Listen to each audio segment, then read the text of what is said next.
I just got an email, a very positive one, from the science teacher at the high school about our meeting yesterday. Cool. So I was thinking about, this is our debrief Yeah. of what we've done here the past week and trying to create a community of one in Bayfield. I know for me, what was really great about it was, one, all the people we met, all the people that are really committed. I think we can do some great things here because we know that social support is the biggest protective factor for a community. Right. And it seems like this community is really, really into that, including the school. Yeah. So our young science teacher, not only does he have the background to do this, but in your email, how did he indicate his interest in going forward? He was really enthusiastic. We know he's off for a trip today or tomorrow, and he said, I'll be right back at you in a couple of weeks, so he's on board. Yeah. I think one of the things... That's exciting, to get that kind of response this quickly. And the superintendent. The superintendent was enthusiastic too. I think one of those are all the plus things. And I don't mean as a downside or a negative, but I think one of the things we learned, for example, from the fire department is you can't really do a shift. We're going somewhere. Sorry, guys. Okay. I see you guys speak. Wonderfully done. Thank you. Go be resilient. That I know there's all those issues about money and paying overtime and those kind of things. It may be, and you brought this up, Phil, it may be the best way to do it is start with the spouses. It's something I take away from it. Yeah, that's something that we can hold to a schedule too. Right. For sure. Right. And it creates a foundation for a number of things actually.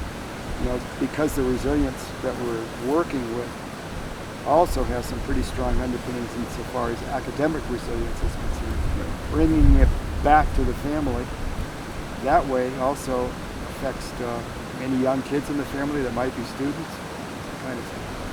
Right.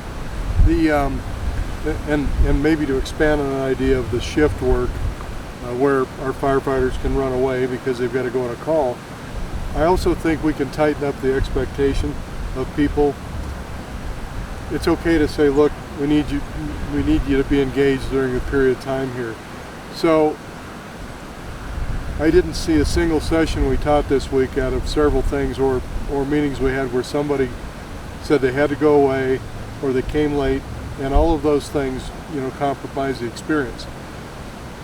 I understand that some of that is there, but I also think that it's probably just fine for us to declare, if you're in, you're in. Please show up on time and be here for the whole thing. Right.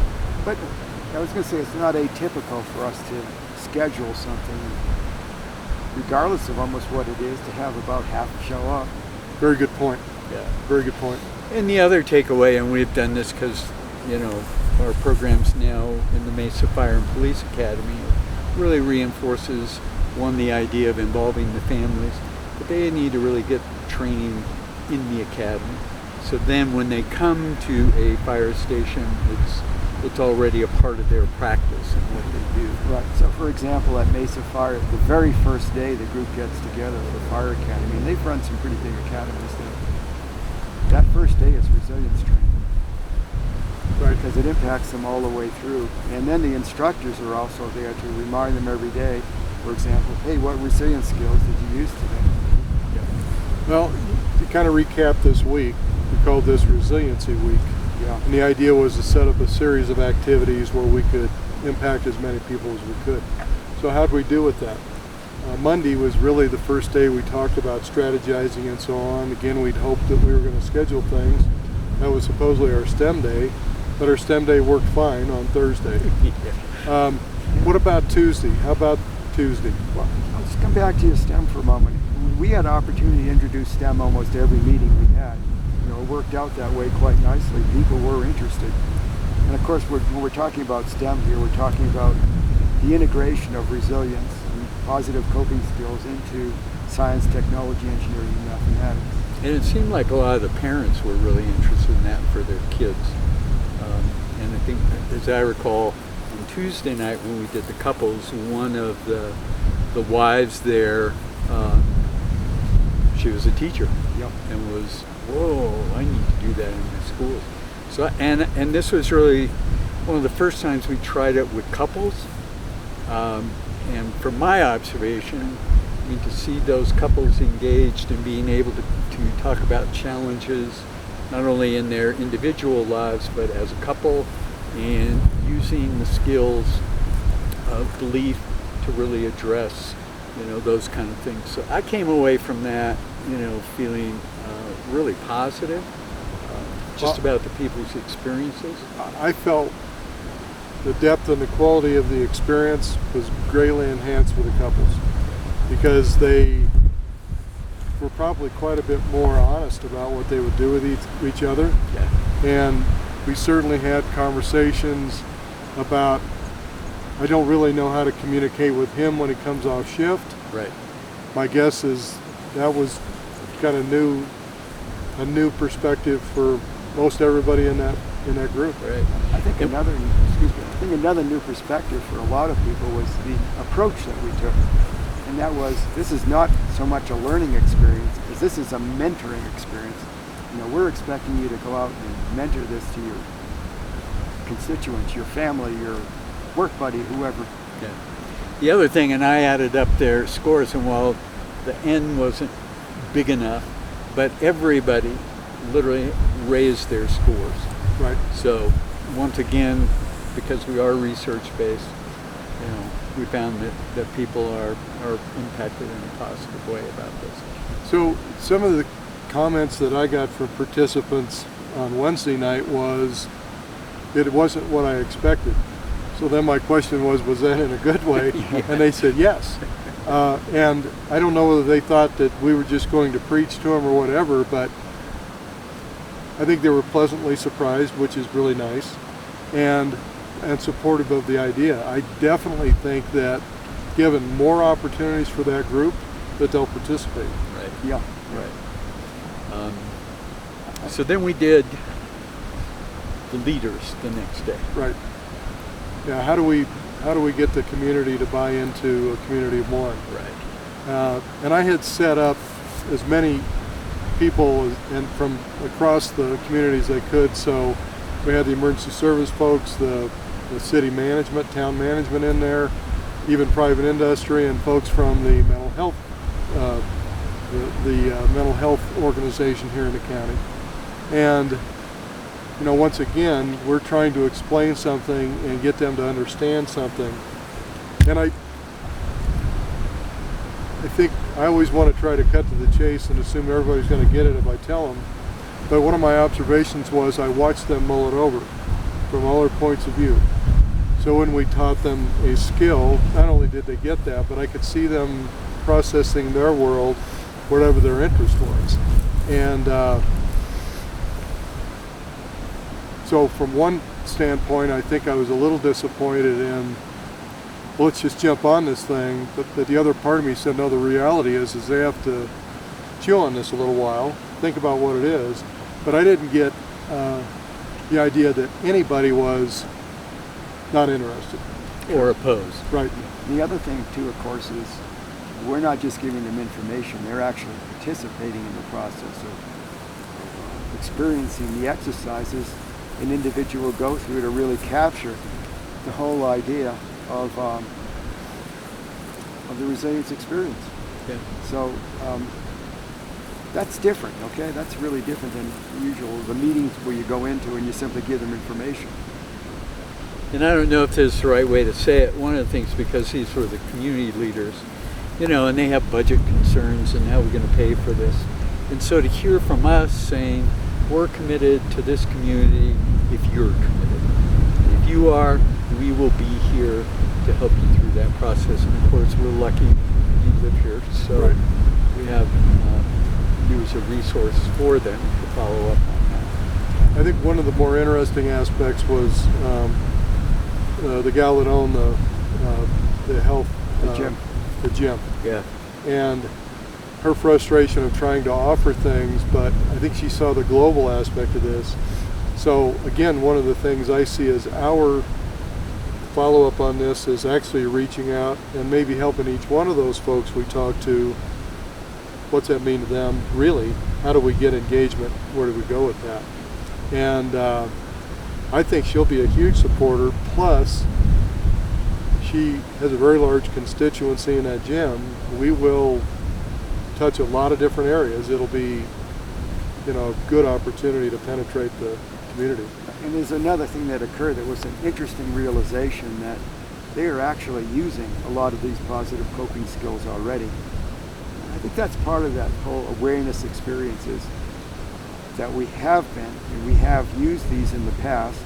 Sometimes we don't always recognize that we have used them and have been successful. Yeah. So bringing them to the forefront, say in the gym in some meaningful manner would really, I think, help make people more aware that these opportunities exist, and indeed they have been successful with these kinds of endeavors. Right.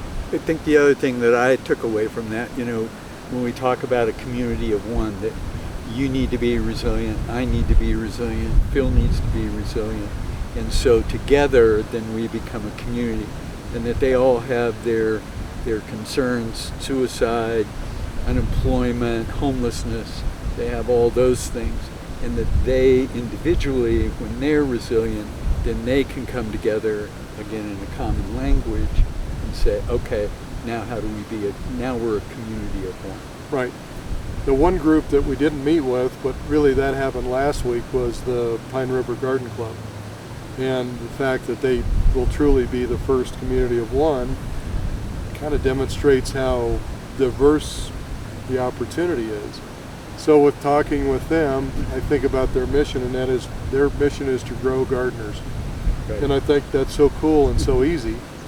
But then we actually videotaped their plant sale last weekend, and I talked to many, many people, and one of my questions is what makes you want to belong to this group? And really the elements are, it's a non-stress thing, it's a teaching, learning thing. It's a socially fun group, which obviously is a social support group, and it's a belonging thing. They belong to something that probably is not a lot of stress and easy going, and probably not a lot of expectations. They feel good about it too, which is a real positive walk away. Yeah, and one of the people I talked to was probably a 10, 12-year-old kid. Who was right in with the adults, and I mean he's up to his elbows in dirt. And I asked him, I said, so why do you want to do this? Well, he wouldn't do eye contact with me, he just kept shoveling the dirt in and all that. But he says, well, no, I mean these people come together and they help each other, and this all feels good, and we're all friends, and this makes for a greater community. I mean, I could not have offered a better speech. Came right off the top of his head, and I'm thinking, here's our ambassador. Right. Yeah. Right. See, yeah, one of the things we often think about is when we talk about social support system is dealing with challenges. But then there's also the flip side of it, where you come together just to have fun. Well, and there's also research, and that I'll put a plug in for our Community of One book. When we look at strengths, or when we talk about diet and nutrition, one of the ways that all the research shows the way to have a healthier community in terms of nutrition is community garden. And so along with the benefit of a place to engage with other people in your community, it also promotes good eating, all those kind of things. What I think may be one of the most effective things over time will be, as we develop these community of one situations, they share theirs into our repository, how we make that, and they get to see other communities within Bayfield. I think that's going to be, I think they're going to, number one, say, well, I had no idea those people were there. So once we get these community of ones set up, and we start to share everybody's story, because that's part of the pay it forward. If you'll share your story, others will share theirs. We're going to get a community awareness that will only strengthen things and really build more relationships. We'll have all this cross-pollination, which I think will be fabulous. Yeah. Yeah. Then it disseminates from there. So about the week. Thursday, I went and spoke to a recovery group, which I thought they were amazing. Partly, I don't know that they necessarily needed me there because they were open and sharing with each other. But we were able to, cover the skill of belief. How do you change your belief? And actually, in many ways, it was kind of easy because in recovery, you have to begin with the idea prior to recovery that I don't need this.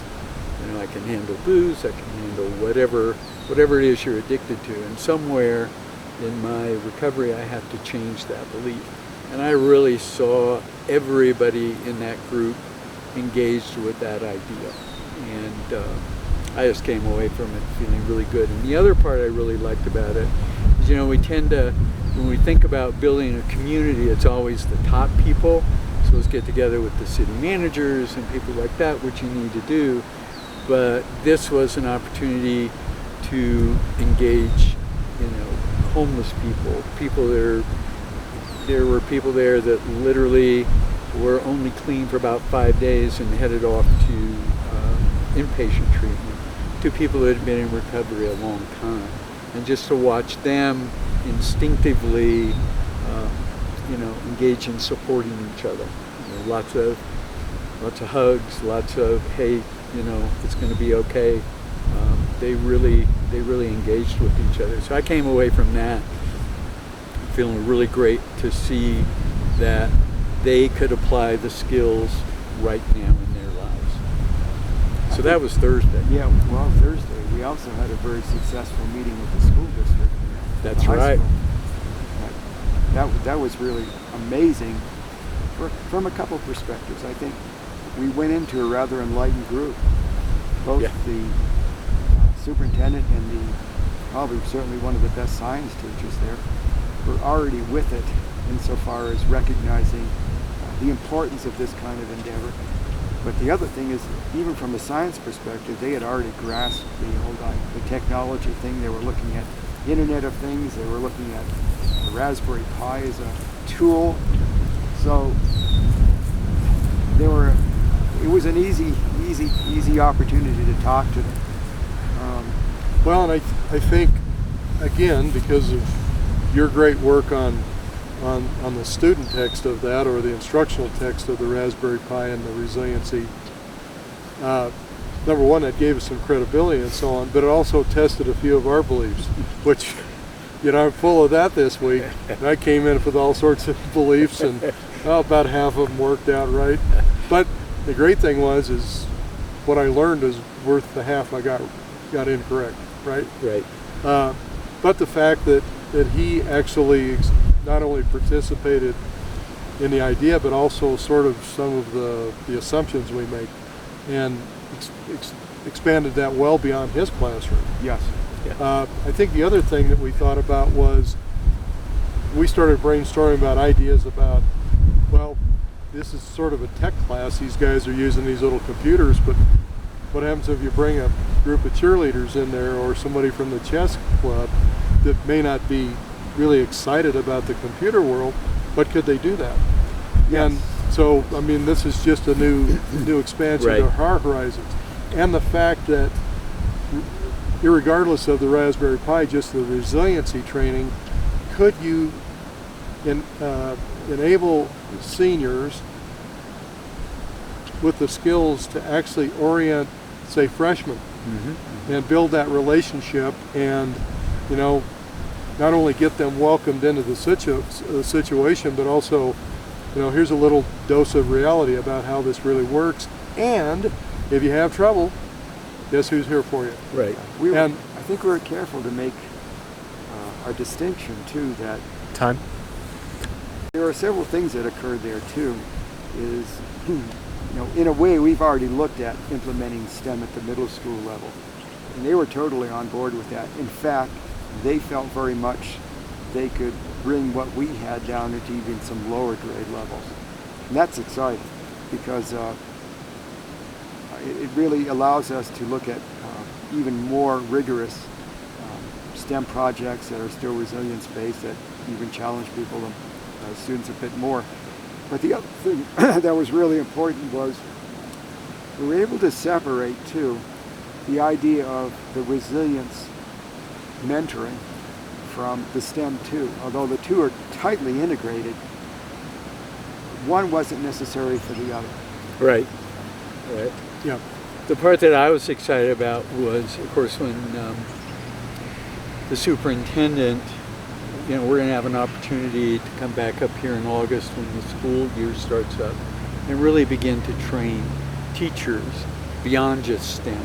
So we can teach the basketball coach, the football coach, the cheerleading coach, the band coach. We can start to train those people and then again disseminate it out to other people. And they're really our specialists because they'll get a sense of how best to integrate that within their learning. Right. Yep. Well said. Well said. So here we are Friday. And cluster. Yeah. So, another opportunity at learning when you don't get what you want. Yeah. That's what they call experience, right? Right. It's what you got when you didn't get what you wanted. I think we got more than we expected in some areas. Absolutely. So the idea was to take a shift of, say, 10 firefighters and take them through the 2 skills, only to be interrupted by 3 fire calls. Yeah. And so, sure, the obvious is don't have expectations when those are your limitations. Right. So, but by the same token, we did get the concepts across to some folks. We had some conversations on the site about some things that really helped changes my perspective kind of more to what's reality from those folks. Yeah. I'd made all sorts of assumptions about kind of how they processed, and that's why you need to talk to the folks. And I really, in fact, one of the guys that put in his challenge before he left, I thought was a very salient. I know probably all those people go through it. He's, going to have beginnings of a new family. His wife is stressed out about the kind of shift work that he's doing, and so he's already anticipating. That was his challenge. How am I going to make it so we don't have conflict at home around the kind of schedule? So if nothing else happened there than that, I'm good. Yeah.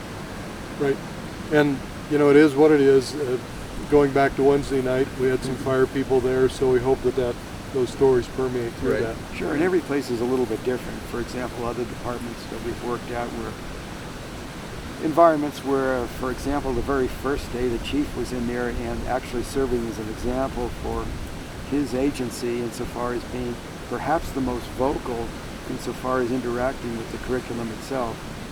That was really, those are kinds of positive experiences that help allow this to continue. And just to get our foot in the door, I think, was ample this time. People, I think, were made aware that this isn't fluff. There's some real tangible opportunity here insofar as addressing stress and some of the consequences of working in these environments. So I'm thinking, just to let you all know, we're not done here. This is our debrief, and we're going to continue to document this process as we stay involved with Bayfield, or I can say as we stay involved with this community. And so we're going to keep you posted and updated on that. So here we go.